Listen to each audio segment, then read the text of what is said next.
अस्सलाम वालेकुम my YouTube family, कैसे हैं आप सब। उम्मीद है कि आप सब ठीक होंगे। मैं भी अल्हम्दुलिल्लाह बिल्कुल ठीक हूँ और आपके सवालों के साथ फिर से एक बार आपकी खिदमत में हाज़िर हो गई हूँ, क्योंकि कल का सारे सवाल जो थे वो कवर नहीं हुए थे और मज़ीद न्यू क्वेश्चन जो हैं वो भी वीडियोस पे आते हैं, तो उसके लिए मैं फिर से आपके सामने आई हूँ। तो अभी जो मैंने क्वेश्चन तो काफ़ी सारे थे, लेकिन एक ऐसा क्वेश्चन है जो कि कल की मेरी वीडियो से रिलेटेड है। कल मैंने अपनी वीडियो में ज़िक्र किया था जो ऑर्डर कैंसिल होते हैं उसके बारे में, कि जो हम कैंसिल करें या जो कस्टमर कैंसिल करे, तो उसके बारे में मैंने वीडियो बनाई थी। तो उसको एक वेंडर ने वो वीडियो देखी है और उन्होंने मुझसे अपना एक एक्सपीरियंस शेयर किया आज ही। उन्होंने मुझे बताया कि उनको कस्टमर की तरफ से जब ऑर्डर कैंसिल हुआ है तो क्या हुआ है, और वो मेरे साथ भी हो चुका था लेकिन मेरे जहन में नहीं था कि मैं इसका ज़िक्र करती। तो उन्होंने मुझे कहा कि प्लीज़ आप ये भी हाईलाइट करें अपने व्यूवर्स के लिए, ताकि उन्हें भी आइडिया हो कि इस चीज़ को कैसे लेके चलना है। तो हुआ यूँ है कि जब कस्टमर आपको ऑर्डर करता है, आपने ऑर्डर डिलीवर कर दी है, राइडर जो है वो ऑर्डर लेके चला गया है, उसके बाद आपको आ गया है कि भाई आपका ऑर्डर कंप्लीट है, डिलीवर हो गया है। घंटे 2 घंटे के बाद आपको मैसेज आता है या आपको वो आपकी डिवाइस पे वो ऑर्डर कैंसिल शो होना शुरू हो जाता है।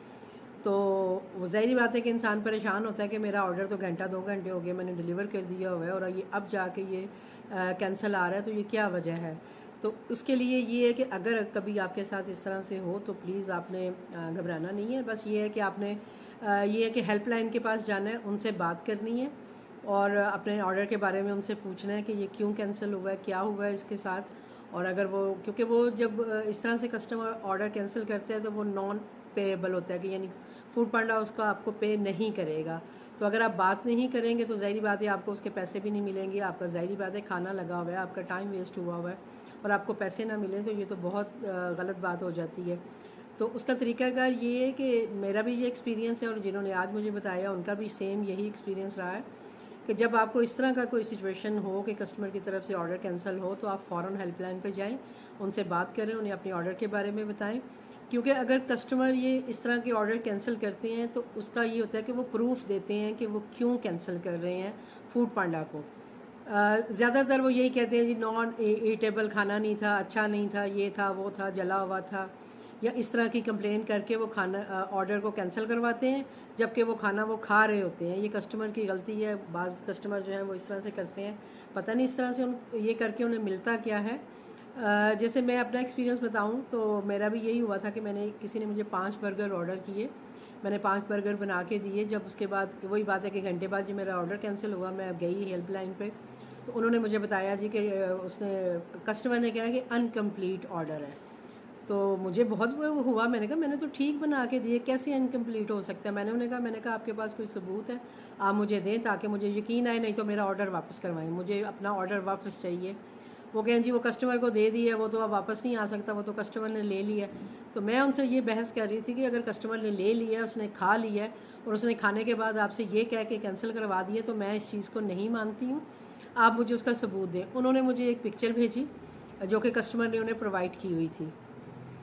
उसमें ये था कि जो मेरा बर्गर था उसमें एक बर्गर में समझे कि जैसे मैंने अंडा शामी बर्गर है, तो एक बर्गर में कुछ थोड़े से पीस पे अंडा नहीं था, बाकी पीस में था अंडा। यानी ये नहीं था कि पूरे बर्गर में अंडा नहीं था, एक छोटी सी जगह पे अंडे का पीस नहीं नज़र आ रहा था। और उसने ये कह के मेरा वो 5 बर्गर्स वाला ऑर्डर कैंसिल करवाया जी कि इनकम्प्लीट ऑर्डर है।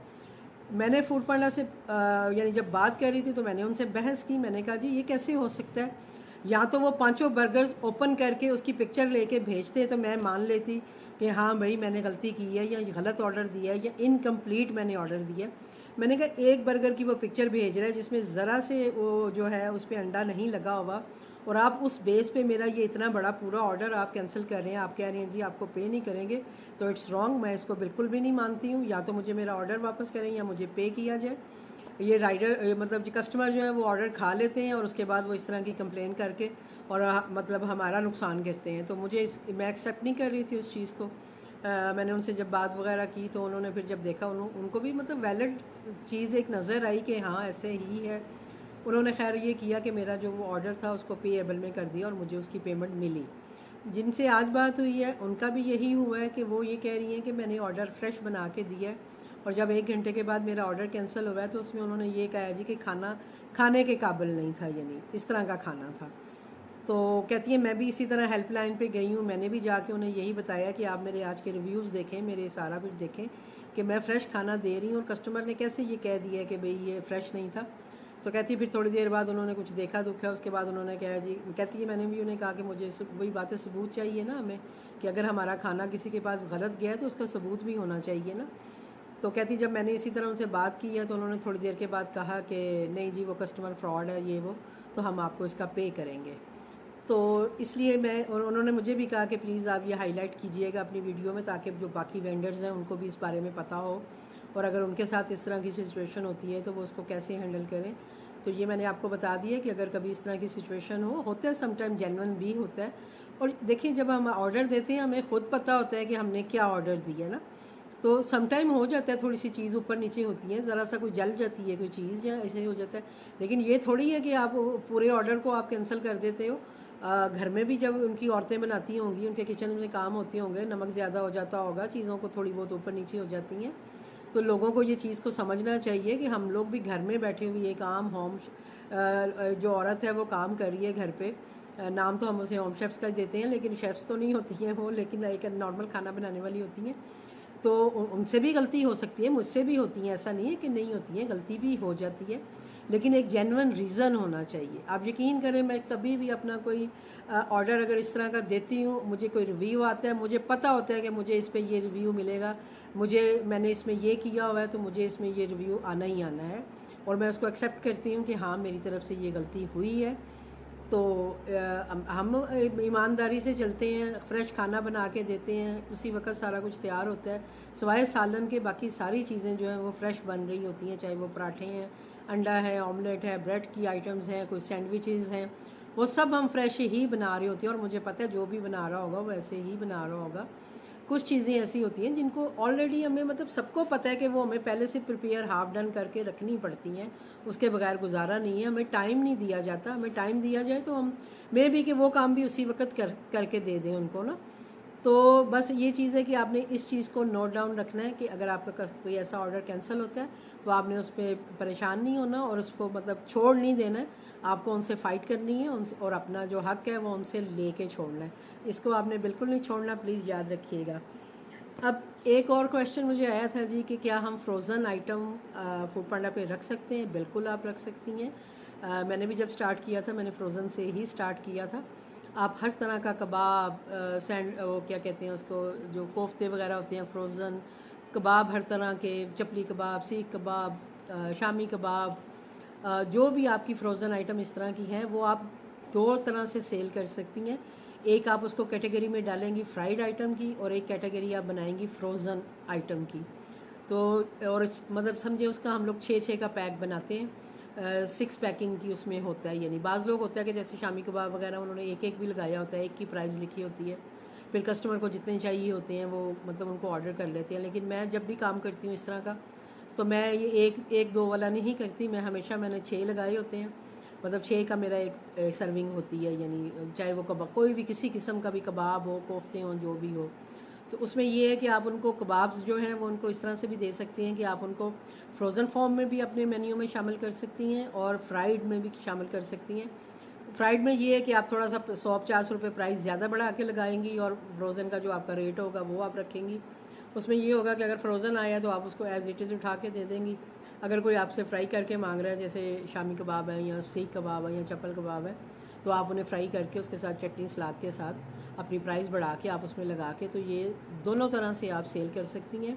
और अगर आपका क्वेश्चन में मतलब जो मुझे समझ आया वो ये है कि अगर जो बाज़ार से जो फ्रोज़न चीज़ें मिलती हैं, जैसे चिकन पैटीज़ है या जिंगर बर्गर के जो स्ट्रिप्स वगैरह मिलती हैं, तो बिल्कुल आप वो यूज़ कर सकती हैं। ज़ाहिर बात है टाइम सेविंग होता है, अगर आपको वो सूट करता है तो आप ज़रूर वो यूज़ कर सकती हैं अपनी प्रोडक्ट में। बाकी चीज़ें तो आप घर में ही बना रही होती हैं, लेकिन अगर इस तरह की अपनी सहूलत के लिए लेके, और जैसे फ्रोज़न पराठे वगैरह भी हैं, लेकिन वो फिर ये है कि आपको उसका रेट थोड़ा रखना पड़ेगा कम, क्योंकि एक घर का आटे की बनी हुई रोटी और एक फ्रोज़न पराठे में फ़र्क होता है। तो अगर आप वो रखना चाहती हैं, लेकिन आप ये साथ मेंशन करेंगी कि हम आपको बाज़ार का फ्रोज़न पराठा दे रहे हैं, ताकि कस्टमर को कोई डाउट ना रहे ना।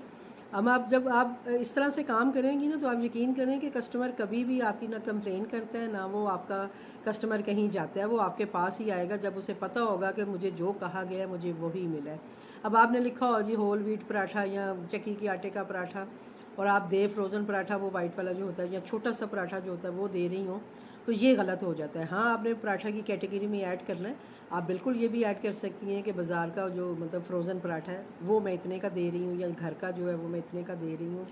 या जैसे आपने, अगर आपके घर के पास तंदूर है या कुछ इस तरह की चीज़ें हैं, आपको आसानी है रोटियां लाने की, तो आप बिल्कुल वो भी मेंशन कर सकती हैं। लेकिन वो आपको मेंशन करना पड़ेगा कि इसके साथ मैं ये तंदूर की रोटी दे रही हूँ, या नान दे रही हूँ, या ये खमीरी रोटी, पतीली रोटी, जो भी होता है, लोगों ने इसी तरह लिखा भी होता है जिनके मेरा ख्याल है घरों के पास तंदूर है, उनको वो इजी रहता है कि अगर ऑर्डर आया भी है उधर से तंदूर से रोटी ली और उसमें डाल के साथ दे दी, तो ये ऑप्शन भी आपके पास होता है कि आप इसको कर सकती हैं, लेकिन मेंशन करके। आप अपनी कैटेगरी में उन चीज़ों को मेंशन करेंगी कि ये मैं ये चीज़ इस तरह से दे रही हूँ, तो उसमें कोई हर्ज नहीं है। आप बेशक फ्रोज़न पराठे दें, दूसरे दें, फ्रोज़न आइटम दें, तो वो आप कर सकती हैं। ठीक है, एक तो आपका ये सवाल हो गया। अब ये एक और सवाल था कि जी डिवाइस में मेन्यू को कैसे सेट करना है। तो देखिए, मेन्यू जो आप बनाएंगी अपना, वो आप बनाएंगे अपना जो होता है पोर्टल पे जाके, जो कि मोबाइल पे आपके पास आता है एक पोर्टल, उसका लिंक आपको दिया जाता है, पासवर्ड होता है, वो लगा के उसमें जाके आप अपना सारा मेन्यू वगैरह चेंज कर सकती हैं, प्राइस चेंज कर सकती हैं, सब कुछ कर सकती हैं। इसके बारे में भी मैंने वीडियो बनाई हुई है, वो वहीं से होगा। डिवाइस में जो है वो ये ऑप्शन तो आता है, लेकिन डिवाइस में ओपन नहीं होता जल्दी, चीज़ें लिखी नहीं जाती हैं जल्दी। उसमें पिक्चर का ऑप्शन नहीं है, क्योंकि मेन्यू सेलेक्ट, जब आप मेन्यू बनाते हैं उसमें जब आप अपने प्राइस और वो सब डालते हैं, तो उसको उसकी आपको एक पिक्चर लेके सेंड करनी होती है, जिससे आपका मेन्यू अपग्रेड होता है। लेकिन डिवाइस में वो ऑप्शन पिक्चर की है ही नहीं है, तो डिवाइस से आप अपना मेन्यू जो है वो उसको चेंज वगैरह नहीं कर सकते हैं। डिवाइस आपको सिर्फ पोर्टल पे मोबाइल के थ्रू जाके अपने जो मेन्यू आइटम्स हैं उनको देखना होगा, प्राइस बढ़ानी होगी। आप मेन्यू में ये जो डिवाइस का मेन्यू है, इसमें जाके जस्ट ये कर सकती हैं कि जो चीज़ें आपने मेन्यू में लगाई हुई हैं आप उनको हाइड कर सकती हैं, यानी अवेलेबल कर सकती हैं और अनअवेलेबल कर सकती हैं। ये डिवाइस में इजीली होता है। ये जब भी आपकी कोई चीज़ ख़त्म होती है, कुछ होता है, आप मेन्यू में जाएं, अपने उस आइटम पे जाएं, उस जब आप उस पर क्लिक करेंगे तो उस पर ऑप्शन आती हैं अनअवेलेबल, डेफिनेटली अनअवेलेबल, या अभी जो एक नया फीचर उसमें आ गया कि उसमें दिन भी आए होते हैं कि किस किस दिन ये अनअवेलेबल है और किस दिन अवेलेबल रहेगा। मैं ज़्यादा यही करती हूँ कि मैं जो चीज़ें होती हैं मैं डेफिनेटली अनअवेलेबल कर देती हूँ, कि जब वो बनेंगी तो ठीक है, मैं दोबारा उसको अवेलेबल पे ले आऊँगी। मैं ये रिस्क नहीं लेती हूँ कि मैं उसको यानी कम टाइम के लिए अनअवेलेबल करूँ या कुछ, क्योंकि बाज़ दफ़ा इंसान भूल जाता है, अगले दिन वो चीज़ नहीं बनती तो ऑर्डर आ सकता है, तो इसलिए मैं इनडेफिनेटली अनअवेलेबल हमेशा हर चीज़ को करती हूँ। बेशक नेक्स्ट डे में जब वो बना लेती हूँ तो मैं इन चीज़ों को फिर से अवेलेबल कर देती हूँ। बाज़ दफ़ा 2-3 दिन के बाद वो चीज़ बनती है, तो जब वो बनती है मैं तब उसे अवेलेबल करती हूँ। तो मेन्यू जो है वो सेटिंग जो जितनी भी है, प्राइसिंग जो जितनी भी है, वो आप पोर्टल के थ्रू करेंगे। लेकिन जो डिवाइस में मेन्यू आ रहा होता है उसमें आप सिर्फ अवेलेबल और अनअवेलेबल कर सकते हैं, उसके अलावा ऑप्शन नहीं है, क्योंकि उसमें डिवाइस में हमारे पास कैमरा ऑप्शन नहीं है। ठीक है, बेशक उन्होंने उसमें दिया हुआ है, लेकिन वो कैमरा ऑप्शन नहीं है, तो हम अपना मेन्यू अपग्रेड नहीं कर सकते हैं। ठीक हो गया, एक तो ये सवाल हो गया। फ्रोज़न आइटम वाला भी मैंने कवर कर लिया। और एक अब ये सवाल आया है मेरे पास, मैंने असल में सारे क्वेश्चन जो थे ना वो मैं लिख लेती हूँ ताकि मुझे याद रहे, मैं भूल जाती हूँ कि बाज़ दफ़ा कौन सा क्वेश्चन है। अब एक क्वेश्चन आया है कि राइडर को कैसे पता चलता है कि ऑर्डर आया है और हमारा एरिया जो है वो, मतलब किचन जो है वो कितने एरिया में नज़र आता है। तो जो आपका किचन है वो 4 से 5 किलोमीटर अराउंड आपके नज़र आता है, यानी आपके चारों तरफ जितना भी 4 से 5 किलोमीटर का एरिया है उसमें आपका किचन शो होता है। और आपका एरिया जब श्रिंक करते हैं तो वो 2 से 3 किलोमीटर पे आ जाता है। श्रिंक क्यों होता है? जब हम ऑर्डर लेट देते हैं, जब हम ऑर्डर कैंसिल करते हैं, या हम अपनी डिवाइस टाइम से ओपन या क्लोज़ नहीं करते, तो उसकी वजह से हमारा एरिया श्रिंक किया जाता है, यानी वो हम कम जगह पे नज़र आ रहे होते हैं। नॉर्मली हम 4 से 5 किलोमीटर नज़र आते हैं, लेकिन जब वो एरिया श्रिंक करते हैं तो हम समझें 2 से 3 किलोमीटर पे आ जाते हैं। तो कोशिश करें कि आप अपना जो है वो सारा काम अच्छे से करें ताकि एरिया श्रिंक ना हो। ज़ाहिर बात है उससे ऑर्डर पे भी फ़र्क पड़ता है। तो पहले तो ये इतना मतलब मसला नहीं था, लेकिन अभी आजकल मैंने देखा है, मेरे साथ भी हो रहा है, मैं भी इस पर थोड़ा सा तंग भी पड़ती हूँ कि मुश्किल कर दी है इन लोगों ने। पहले ये होता था कि जो डिवाइस में आपके पास ऑप्शन है ओपन की, फिर बिज़ी की और फिर क्लोज़ करने की, आप उसको इजीली क्लोज़ करके आराम से कहीं भी जा सकते थे। अगर आपने बिज़ी करना है, आप आधे घंटे के लिए बिज़ी करके कोई अपना काम कर सकते थे। लेकिन अभी वो ये कहते हैं कि अगर आप ये भी करते हैं तो आपका इससे एरिया जो है वो श्रिंक कर दिया जाता है। अगर आपने कहीं जाना है, आपको काम नहीं करना, तो उसका अब वो जो तरीका बताते हैं वो ये बताते हैं कि जी आप अपना पोर्टल पे जाएं, वहाँ पे टाइमिंग में जाएं और उस दिन का जो आपका टाइमिंग है उसको वहाँ से हाइड कर दें, यानी उसका क्लिक जो टिक हमने लगाया होता है अपने टाइम का कि इतने बजे से लेके इतने बजे तक, उसको आप हटा के उसको सेव करें, तो आपका वहाँ से वो टोटल वो हट जाएगा कि आपका रेस्टोरेंट जो है वो ऑफ है। बेशक आप 1 घंटे के बाद अगर वापस आ रहे हैं, आप दोबारा से वहाँ टाइम सेट करके अपना किचन स्टार्ट कर सकते हैं। लेकिन अगर आपको कहीं जाना है, कहीं यानी थोड़ी देर के लिए बंद करना है या पूरे दिन के लिए बंद करना है, तो अब आपको पोर्टल में जाके टाइमिंग में जाके उसको वहाँ से अपना टाइम यानी रेस करना होगा और उसको सेव करना होगा। उससे फिर ये है कि आपका जो रेस्टोरेंट है वो क्लोज शो होगा और उससे आपका एरिया भी श्रिंक नहीं करेंगे। लेकिन इसके बावजूद वो ये भी कहते हैं कि जब आप ये भी टिक कर लें, उसके बाद जो आपका मैनेजर है आप उसको भी इन्फॉर्म करें, जी मैंने ये टिक कर दी है और अब आप मेरा रेस्टोरेंट देख लें कि क्लोज़ है। क्योंकि वो कहते हैं जी इससे भी फ़र्क पड़ता है, लेकिन मैं बस यहीं तक रहती हूँ, मुझे इससे आगे जब वो कहते हैं तो मुझे गुस्सा आ जाता है और मैं उन्हें कहती हूँ कि भाई मेरे पास इतना टाइम नहीं है, कभी कहीं इमरजेंसी जाना पड़ जाता है, कुछ इमरजेंसी हो जाती है, तो हम अपनी इन्हीं को बंद करते रहें या करते रहें। जब एक ऑप्शन है क्लोज़ करने की, उसमें वो चीज़ें भी आती हैं कि क्यों क्लोज़ कर रहे हैं, वेदर बुरा है या कोई आइटम नहीं है या इस तरह की जब ऑप्शन हमें दी हुई हैं, तो हम उनमें से कोई भी यूज़ करके अपना किचन क्लोज़ कर सकते हैं। और मैं पहले करती भी थी, और जैसे आपको 3-4 ऑर्डर आए हुए हैं, ज़ाहिर बात है आप बिज़ी हो गई हैं, तो उस वक्त वो ऑप्शन यूज़ होता था कि आप 30 मिनट उसको बिज़ी पे लगाएं और अब पहले अपने जो 4-5 ऑर्डर आए हुए हैं वो कंप्लीट करें और उसके बाद दोबारा उसको ओपन कर लें। लेकिन अभी वो इस पर भी मना करते हैं जी कि उस पर भी आपने उसको बिज़ी पे नहीं लगाना, या फिर आप ये कर सकते हैं कि आप अपनी जितनी आइटम्स लगी हुई हैं उन सबको अनअवेलेबल करके, यानी आपकी चीज़ें ना शो हों लेकिन आपका किचन बेशक ओपन करके आप चले जाएं, लेकिन सारी चीज़ें अनअवेलेबल करके जाएं। तो फिर वही बात है कि लड़ाई हो जाती है मेरी कि भाई अब इतना किसके पास टाइम होता है कि 50-60 आइटम अगर आपने अपने मेन्यू में लगाई हुई हैं, 30-40 चलें समझें लगी हुई हैं, तो आप अब एक एक आइटम को अनअवेलेबल करेंगे, फिर आप जाएंगे, चाहे आप आधे घंटे बाद वापस आ रही हैं या घंटे बाद वापस आ रही हैं, फिर आप एक एक चीज़ को अवेलेबल करेंगे, तो आपका तो टाइम इसी में सारा वेस्ट हो जाता है। तो मैं उनसे यही कह रही होती हूँ कि भाई मुझसे ये नहीं होता है, मैं नहीं ये कर सकती हूँ कि, और बाज़ दफ़ा याद भी नहीं रहता कि अब कौन कौन सी चीज़ अवेलेबल की हुई थी, कौन सी नहीं की हुई थी। तो एक आपका मेन्यू सेट हुआ होता है, लगा होता है, उसको सिंपल रहने दें, लेकिन बहरहाल आजकल वो यही कर रहे हैं। तो मैं फिर उनसे जब बहस करती हूँ, मुझे ये कहती हैं जी मैम आप हमें बता दिया करें। मैंने कहा जी मेरे पास इतना टाइम भी नहीं होता कि मैं अब जाने से पहले पहले आपको मैसेज करूँ जी भाई मेरा ये करो, तो फिर मैं घर से निकलूँ। बाज़ दफ़ा होता है क्योंकि ऐसा काम आपको एकदम से आ जाता है, आपको कहीं जाना पड़ जाता है, तो आप एकदम से निकलते हो, तैयार होते हो। अब आप अपनी तैयारी करोगे कि आप डिवाइसों को देखते रहोगे।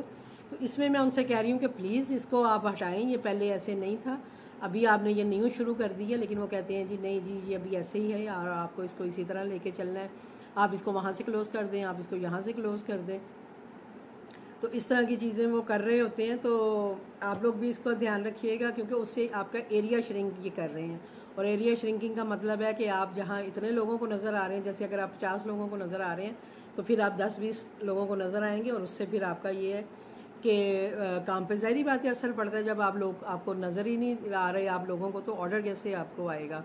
और दूसरा ये वो ये कह रहे हैं जी कि टाइम पे आप यानी उसको ओपन करें, टाइम पे क्लोज़ करें, 1 मिनट भी ऊपर नीचे नहीं करें। बाज़ दफ़ा ओपन करने में मेरे से हो जाता है, वो कहते हैं जी हाफ़ आवर पहले आप उसको यानी करें, लेकिन मैं जब उठती हूँ मैं उस वक्त उनको ऑन करती हूँ, चाहे 5 मिनट रह गए हों या कुछ इस तरह से होता है, तो मैं ऑन करती हूँ, उसके बाद मेरा रेस्टोरेंट ऑन हो जाता है।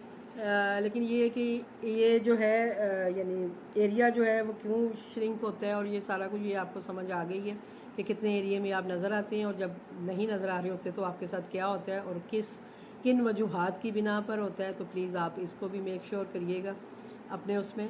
और अब आप राइडर का जो आपने पूछा है, तो राइडर का ये है कि देखिए जब ऑर्डर आता है ना, तो ऑर्डर हमारे पास तब तक नहीं आता जब तक कि उसको राइडर कोई मिल नहीं जाता, ठीक है। जब राइडर उसको मिल जाता है तब हमारे पास वो ऑर्डर की बीप बजती है। और इसी तरह जो राइडर्स हैं, जैसे हमारे पास मोबाइल में पोर्टल है, इसी तरह राइडर्स के पास भी मोबाइल्स में फूड पांडा की ऐप होती है जो राइडर्स के लिए होती है। वहाँ पे राइडर्स को सारा हमारा ऑर्डर भी नज़र आ रहा होता है, हमारी लोकेशन भी नज़र आ रही होती है, हमारा कॉन्टैक्ट नंबर भी उनके पास आ रहा होता है। तो वो जब राइडर को ऑर्डर लगता है, जब आपकी डिवाइस पे आप देखते हैं कि सम टाइम आपको ऑर्डर आ जाता है लेकिन राइडर असाइन नहीं हुआ होता, लेकिन ये नहीं होता है, उस वक्त राइडर होते हैं लेकिन वो राइडर तक पहुंचा नहीं होता ऑर्डर। तो जब वो राइडर पे पहुंचता है तो आपको पता है वो राइडर का भी आना शुरू हो जाता है, उसका लोकेशन आना शुरू हो जाती है कि वो कहाँ पे आप उसको देख सकती हैं। हाँ, उनका नंबर शंबर हमारे पास कुछ नहीं आता, ना कुछ ऐसा है। वो आते हैं, वो ख़ुद हमसे कांटेक्ट करते हैं या हमें हमारी डिवाइस को ही देख के पता चल जाता है जब हम अपना एरिया पे जाते हैं कि भाई राइडर कहाँ तक पहुँचा है। पता चल रहा होता है कि वो अब इधर पहुँच गया, अब इधर आने वाला है, अब हमारे घर के बाहर खड़ा है। तो राइडर जो है वो आते हैं, वो हमें आके कॉल कर लेते हैं, पूछ लेते हैं मैडम ऑर्डर रेडी है। रेडी हो तो हम वैसे ही, मैं तो बाहर खड़ी होती हूँ, ना हो तो मैं कॉल पे कह देती हूँ कि भाई मैं पैक कर रही हूँ या भाई 2 मिनट में आ रही हूँ। कोशिश यही होती है कि टाइम पे ही अपना ऑर्डर दिया जाए, लेकिन कभी जब ऑर्डर का ज़्यादा फ़्लो होता है, गैस नहीं आ रही होती, तो फिर थोड़ा सा टाइम ऊपर नीचे होता है, तो वो खैर चल जाता है, उसका इतना इशू नहीं होता। तो उम्मीद है कि आपको ये चीज़ समझ आ गई होगी कि एरिया और राइडर्स का क्या काम है हमारे इसमें। और राइडर जब ऑर्डर पिक करता है तो उसके बाद उसके पास कस्टमर का नंबर और वो सारा कुछ आता है, उससे पहले उसके पास भी नहीं होता। उससे पहले उसके पास हमारी सारी जो तफसीलात हैं वो होती हैं कि हमें क्या ऑर्डर आया है। जब भी राइडर आए आप उससे पहले मेक श्योर करें, वो ऑर्डर नंबर आपको बताते हैं कि यही ऑर्डर नंबर है। और मुझे तो ऑर्डर नंबर याद नहीं होता, ना मैं कभी देखती हूँ कि कौन सा ऑर्डर है कौन सा नहीं है, लेकिन जब वो मुझे पूछते हैं मैम ये ऑर्डर नंबर है, तो मैं उसे कहती हूँ भाई मुझे ये बताओ कि आपके ऑर्डर में लिखा क्या क्या होगा। जब वो मुझे अपना आइटम की डिटेल बताते हैं तो मुझे पता चल जाता है कि ये इसी राइडर को जो है वो ऑर्डर देना है।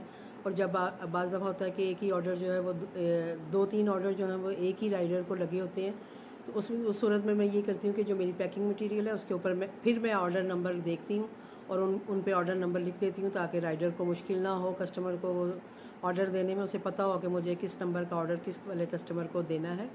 तो इस तरह से करके फिर मैं कर लेती हूँ। तो इन चीज़ों का बस आप लोग भी ख्याल रखिएगा और मेक श्योर करें कि आप अच्छे से काम करें। और अगर फिर अभी भी आपके जहन में कोई इससे रिलेटेड या इसके अलावा कोई क्वेश्चन हो तो प्लीज़ आप ज़रूर कीजिएगा। मैं पूरी कोशिश करूँगी कि मैं आपके जो क्वेश्चन है उनके आंसर डिटेल में आपको दे सकूँ, ताकि आप अच्छे से काम कर सकें। और अल्लाह ताला आप सबके काम में बरकत डाले। बस मुझे आपकी दुआओं की ज़रूरत है, मेरे लिए दुआ कर दीजिएगा। और मेरा मकसद जो है वो आप लोगों की हेल्प करना ही है। और काम करना ना करना वो आपकी अपनी चॉइस है, आप कैसे काम करते हैं वो भी आपकी अपनी चॉइस है। मैं सिर्फ आपको एक गाइडलाइन देती हूँ, उसके बाद आपकी मर्ज़ी है कि आप उसको किस तरह से लेके चलते हैं। तो अब मुझे दीजिए इजाज़त, इंशाल्लाह नेक्स्ट क्वेश्चंस के साथ फिर मैं आपके साथ हाज़िर हो जाऊँगी। तब तक मुझे दीजिए इजाज़त। ओके, अल्लाह हाफ़िज़।